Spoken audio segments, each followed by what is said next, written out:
Pas facile d'intervenir après les deux précédents intervenants. Je vais essayer de vous montrer qu'il y a une possibilité d'espoir et qu'on y travaille tous ensemble à la ville de Grenoble. Comme l'a dit le premier intervenant, peut-être qu'à la ville de Grenoble, la ville, l'agglomération dans son ensemble, on a pris conscience un peu plus tôt que tout le monde, il y a 10 ans à peu près, qu'il fallait vraiment se préoccuper de toutes ces questions qui viennent d'être abordées, pour en effet pouvoir dire à nos enfants je savais et j'ai fait, à notre modeste niveau et en partenariat avec l'ensemble des acteurs de cette ville, privés, publics, citoyens, et en essayant de capitaliser aussi sur ce que c'est la ville. Si mon titre c'est de l'individualisme à la mutualisation, c'est tout simplement parce que à l'origine les humains se sont regroupés dans des villes parce qu'ils se sont aperçus qu'ils étaient plus forts, qu'ils pouvaient se protéger, mais aussi parce qu'ils pouvaient échanger, partager des choses.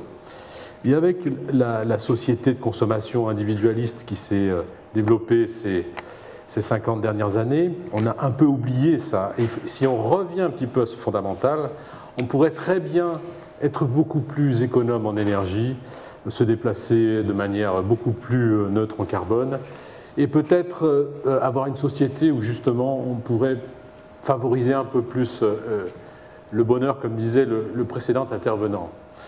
Cette ville aussi a une particularité, c'est qu'elle a explosé au cours du XXe siècle, elle a été multipliée par 10, et puis encore une fois une nouvelle explosion pendant les 30 Glorieuses.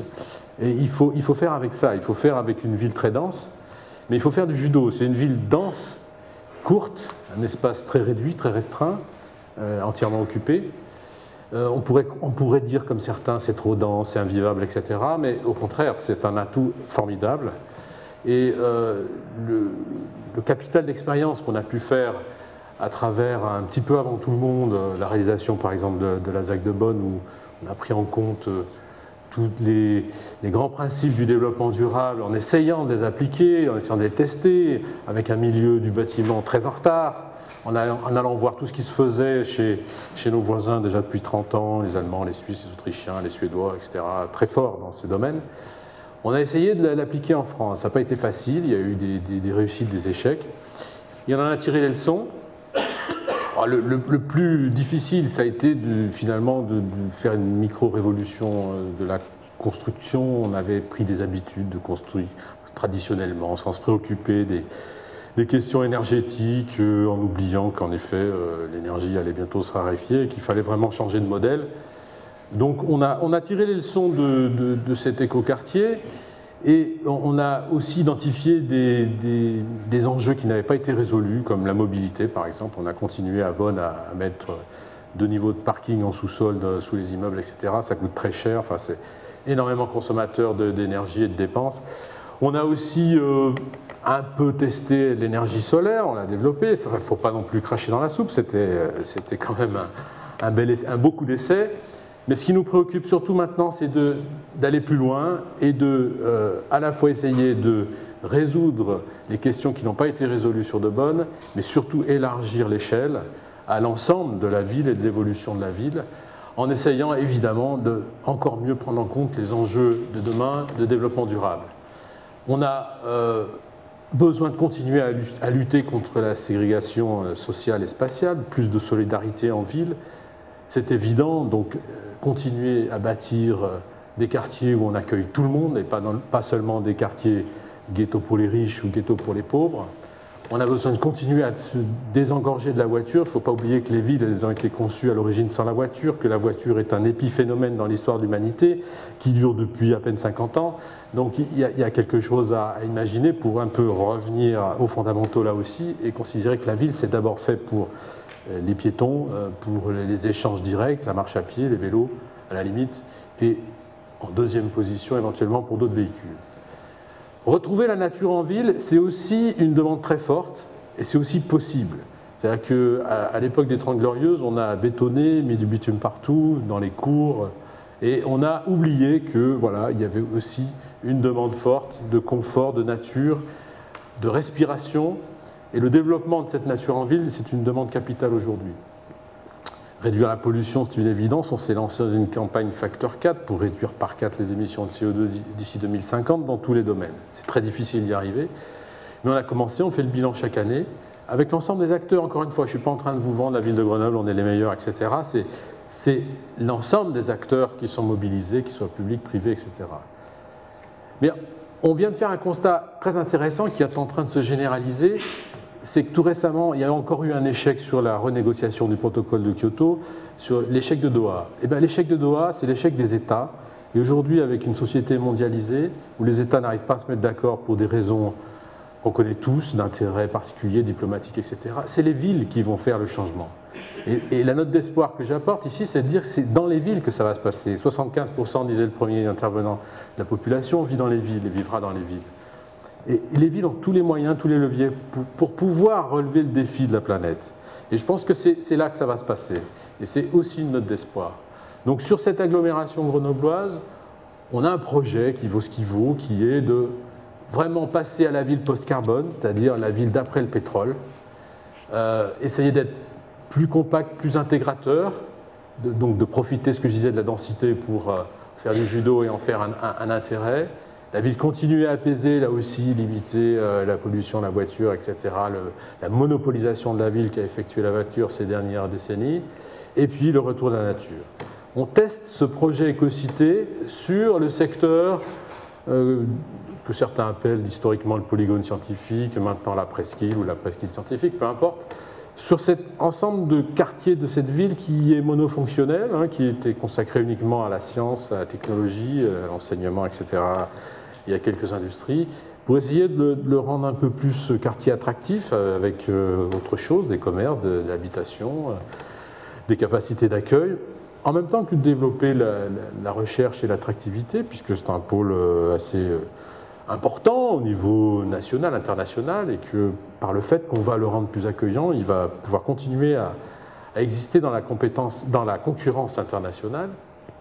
Et c'est là-dessus qu'on va tester les améliorations, le concept d'écocité dont je vais vous parler, qui consiste quand même en une innovation importante sur le plan de la pensée et de l'urbanisme, où on va essayer de changer un petit peu de paradigme et de passer à une autre façon de manager la fabrication de la ville. Alors, ce n'est pas de la fabrication ex nihilo, puisqu'on refait la ville sur la ville, donc c'est un exemple très intéressant, puisqu'on va pouvoir le reproduire ailleurs. On va surtout s'intéresser à des gouvernances aux bonnes échelles, vous allez le voir, à des solutions reproductibles et équilibrées au plan économique, le souci d'économiser l'espace, donc une certaine densité, mais contrebalancée par plus de services, plus de confort, et puis un optimum coût-performance, parce que la course effrénée à la réduction des consommations, par exemple comme en France où on avait 30 ans de retard sur la consommation des bâtiments par rapport à nos voisins, puis d'un seul coup on a dit on y va, le Grenelle, machin, on fait tout super économe, et en 2020 tous les bâtiments sont à énergie positive. Ça c'est un leurre pour moi, c'est hors de prix, c'est hors d'atteinte, mais par contre on verra qu'on peut faire autrement. On a fait un travail intéressant sur la façon de concevoir un quartier qui va venir d'habitation, qui va venir s'imbriquer dans ce secteur scientifique pour le rendre plus animé, plus vivant. On schématise un peu ce concept, cette approche nouvelle de gouvernance du projet par ce schéma qui volontairement fait un peu une tête de clown avec les yeux, le nez et la bouche. Mais le nez, le milieu, c'est l'îlot urbain, c'est le centre, c'est là où vivent les gens. Mais c'est aussi le fait que, quand je disais gouvernance aux bonnes échelles, on va approcher les problèmes aux bonnes échelles et surtout avec les bons interlocuteurs. Paradoxalement, jusqu'à nos jours, les habitudes étaient, on dessine un projet, un plan, un quartier, etc. Et puis on demande à des constructeurs de résoudre tous les problèmes. Et la ville où on mutualise les choses et où on essaie d'être meilleur sur la prise en compte des grandes questions qu'on a évoquées tout à l'heure, et puis de bâtir une ville plus agréable et plus économe en ressources, et qui tendra vers l'économie circulaire, qu'évoquait le précédent intervenant, c'est celle qui va traiter les problèmes aux bonnes échelles et qui va retrouver cette capacité de mutualisation dont je parlais au début, grâce au fait de non plus considérer qu'on va travailler à l'échelle d'un immeuble, mais d'un groupe d'immeubles, d'un îlot, et que là, on va pouvoir développer des services, etc. On va le voir. On va aussi arrêter de demander aux constructeurs de résoudre des problèmes de mobilité, d'avoir tout à décider, d'avoir à essayer de glisser au chausse-pied des voitures sous son immeuble, etc. Ça coûte très cher, surtout à Grenoble, c'est plein de flottes. Donc, on va traiter la mobilité à part, et la mobilité, on va la traiter dans son ensemble, dans tous ses aspects, en essayant d'avoir un service plus performant que de posséder sa voiture. Et puis surtout, il va être traité par un opérateur ou des opérateurs dont c'est le métier, et non pas un constructeur d'immeubles qui n'a rien à voir avec les questions de la mobilité.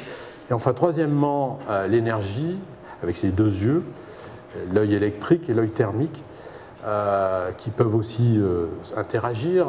Mais là aussi, ce n'est pas aux constructeurs de résoudre des problèmes d'énergie. Aujourd'hui, on n'a plus le luxe qu'on avait dans les 30 Glorieuses de se dire, bon, quelle énergie je vais prendre celle-là, etc., elle n'est pas chère.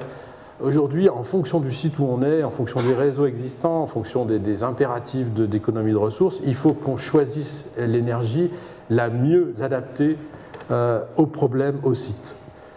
Et tout ça dans une vision intégrée pour que tout fonctionne et parfois s'interrelie. On va voir avec l'arrivée du véhicule électrique que les choses peuvent s'interrelier entre les questions d'énergie électrique et les questions de mobilité, voire d'habitat, puisque tout le monde pense qu'il faut recharger sa voiture pour bouger, mais on peut aussi utiliser l'énergie de la voiture quand elle ne bouge pas pour alimenter son appartement. Donc l'idée ici, développée très rapidement, c'est d'abord l'humain au cœur de l'habitation, mais à l'échelle d'un îlot. Et dès qu'on passe de l'échelle d'un immeuble à l'échelle d'un groupe d'immeubles de 200, 300 logements dans plusieurs immeubles, etc., on peut retrouver les capacités de mutualisation que permet le fait d'habiter en ville dense, avec notamment des services, avec notamment des idées qui ont existé à une époque, qui font dire à certains que peut-être on revient à certaines utopies, mais si on revient à certaines idées qui ont existé, qui n'ont pas marché, et qu'on va essayer de les faire marcher, c'est en tirant les leçons de pourquoi ça n'a pas marché à l'époque, pourquoi pas dans un îlot de 200 logements ou de 300 logements de différents immeubles, à mutualiser, s'organiser pour qu'un appartement soit disponible à tous et qu'on puisse le réserver, etc., pour la famille ou les amis. Pourquoi ne pas avoir des jardins partagés? Pourquoi ne pas avoir un local où on peut faire des réunions, des repas, des soirées, etc. Mieux intégrer les possibilités de garer son vélo directement à proximité de son entrée, de maintenir les personnes âgées à domicile parce que c'est le grand enjeu de demain. On ne pourra pas envoyer tous les vieux dans des résidences spécialisées. C'est totalement impossible du point de vue numéraire. Donc il faut absolument tout faire pour que les générations puissent cohabiter dans les mêmes immeubles. Et puis l'économie circulaire en essayant aussi d'intégrer à la source les questions de recyclage. Alors, un quartier agréable à vivre, je ne vais pas m'étendre là-dessus, ce n'est pas tellement le sujet, je ne vais pas vous détailler le projet, ce n'est pas le sujet d'aujourd'hui. Le sujet d'aujourd'hui, c'est de vous faire comprendre le concept global avec peut-être les intervenants qui vont faire que le projet va pouvoir vivre. Je reviens en arrière parce que j'ai oublié une chose importante, c'est que à chaque slide qui explique le concept, ici, vous avez un tout petit nouveau métier, manager d'îlot. Ici, pour l'îlot mutualisé, l'idée, elle est toute con, c'est de revenir à un métier de base qui s'appelait gardien d'immeuble qui a disparu. Pourquoi il a disparu? Parce que individualisme, recherche d'économie, de charges, etc. Dans les copros, paf, plus de gardien. Le gardien, c'était du lien social, c'était... Alors, c'était aussi caricaturé, le gardien, c'est un peu la surveillance, etc.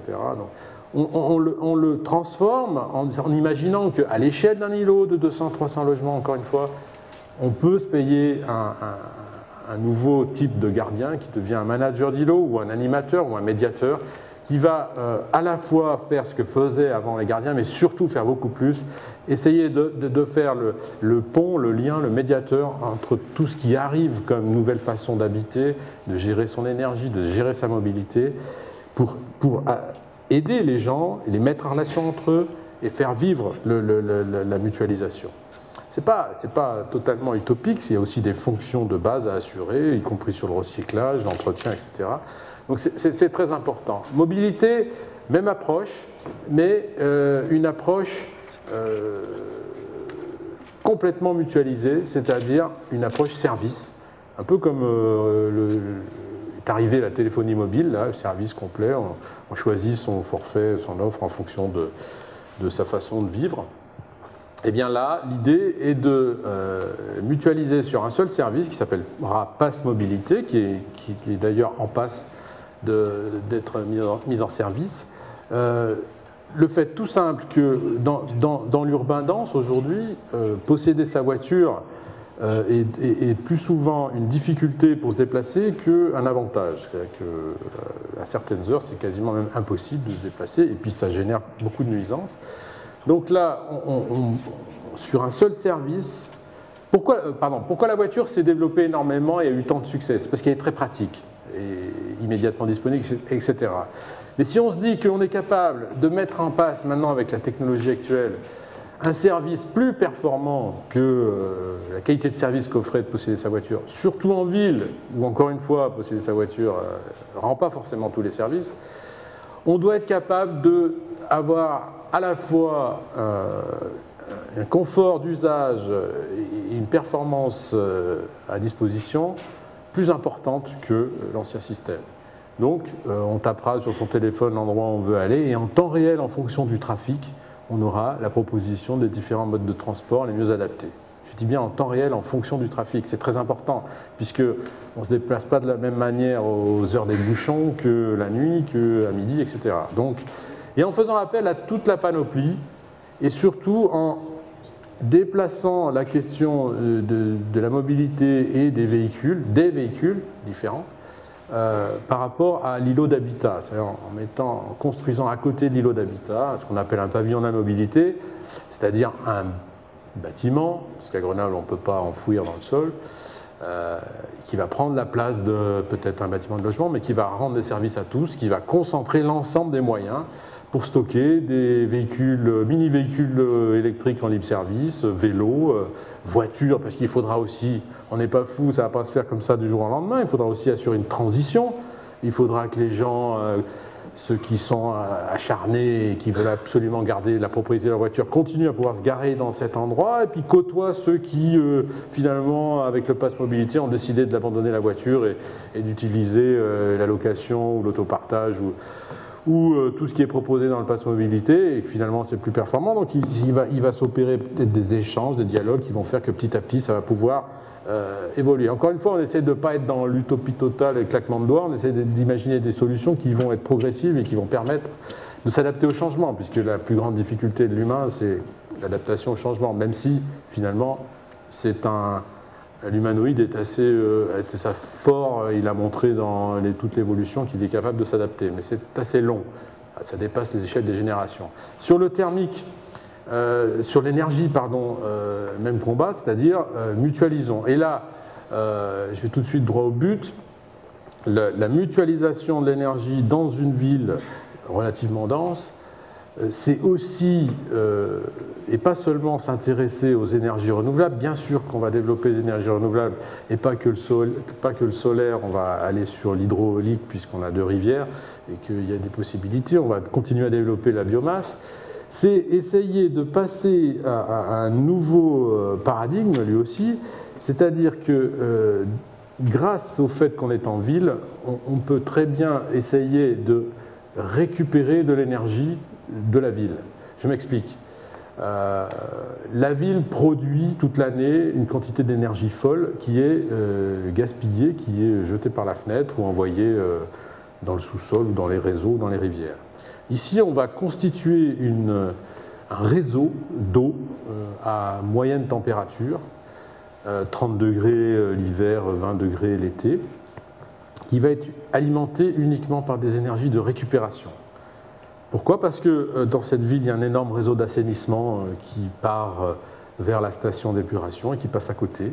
Et ce réseau d'assainissement, les eaux usées, sont à autour de 18-20 degrés toute l'année. Donc ça, c'est une capacité d'énergie à récupérer énorme, avec des pompes à chaleur, on a des très bons rendements, pour récupérer au moins 10 degrés là-dessus, et puis chauffer la boucle en question.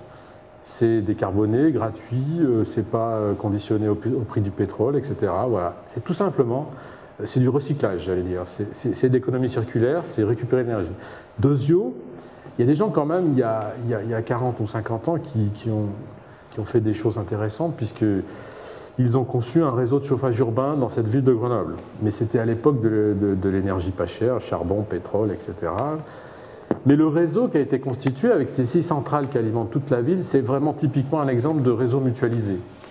Et ça, c'est typiquement un exemple de ce qu'on peut faire avec les capacités d'une ville et qu'on ne peut pas faire ailleurs et qui est vertueux. Ce qui est pas vertueux, ce qui est plus vertueux aujourd'hui, c'est qu'à l'époque, ça marchait au charbon et au pétrole et au gaz.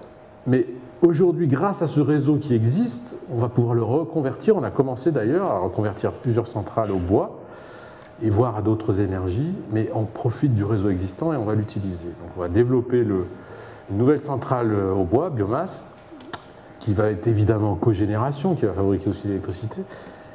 Mais ce réseau, il a aussi permis d'y intégrer l'incinération des ordures ménagères. Donc toutes ces ordures ménagères qui sont brûlées toute l'année, en hiver ça sert à chauffer, en été il y a trop de chaleur, on ne sait pas quoi en faire. Ça sert à 50% pour chauffer l'eau chaude pour prendre des douches, mais le reste, on est obligé de la balancer, la chaleur. Donc on va la récupérer, la stocker dans le sous-sol profond, à 150 mètres, bien là où c'est sec, pour la récupérer l'hiver. Donc on va la stocker l'été, pour la récupérer l'hiver, pour alimenter ce réseau. Voilà 2 exemples de systèmes circulaires de récupération complètement indépendants de toute la tradition de l'énergie carbone-pétrole. Mais pourquoi on arrive à chauffer des bâtiments avec un réseau à si basse température, à 30 degrés l'hiver? C'est parce qu'on conçoit des bâtiments à très très faible besoin énergétique. Ça, c'est quand même indispensable au départ. Et c'est les tests qui ont pu être faits sur les immeubles à Deubonne et les nouveaux immeubles qui vont être réalisés à la Presqu'île, qui seront un peu plus performants, vont nous permettre d'utiliser ce type de système.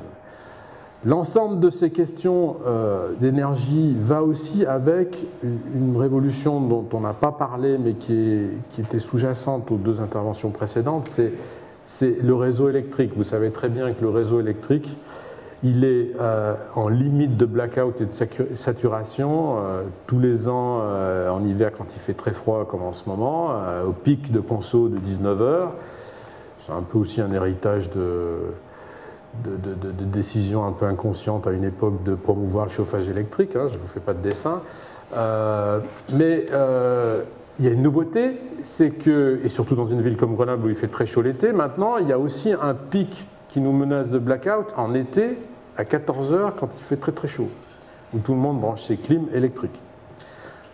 Donc le grand enjeu, et ça c'est planétaire, toutes les grandes entreprises bossent là-dessus, c'est comment on invente un système de gestion du réseau électrique qui va intégrer toutes les productions intermittentes ou pas intermittentes d'énergie renouvelable, qui va faire que des milliers de foyers vont délester à certaines heures pour éviter le pic de conso, et qui va pouvoir gérer cet ensemble de problématiques pour éviter de se retrouver dans une situation de blackout, parce qu'on est hyper dépendant de l'énergie, mais j'ajouterais qu'on est hyper dépendant de l'électricité en tout premier. Dès qu'il n'y a pas d'électricité, c'est la cata totale, et on n'est qu'au début des catastrophes quand il n'y a pas d'électricité. Voilà, donc c'est pour ça, comme je disais au début, qu'on défend mordicus l'idée que les lois Grenelle qui ont inventé qu'en 2020 on ferait des bâtiments à énergie positive. Non, il faut faire des territoires à énergie positive. Parce que tous les bâtiments ne peuvent pas être à énergie positive. Donc faisons des territoires à énergie positive où on a de la production et où on est mutualisé à l'échelle du territoire le plus pertinent pour mutualiser des productions, comme je l'ai montré ici, mais surtout pas. Finalement, c'est de l'individualisme de parler de bâtiments à énergie positive. Là, il faut parler de mutualisation.